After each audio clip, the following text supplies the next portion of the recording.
Hi YouTubers, this is the 120 SR blade tail motor, and I want to show you what's inside the tail motor of the 120 SR.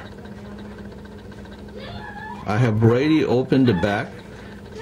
As you can see, there is no bearing at the back of the motor. And let me pull this out real quick.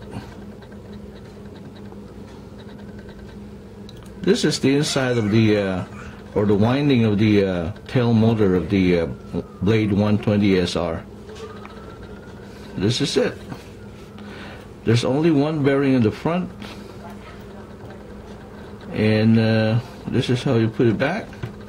And look at this here, no bearing at all. That's why the motor won't last. Thank you.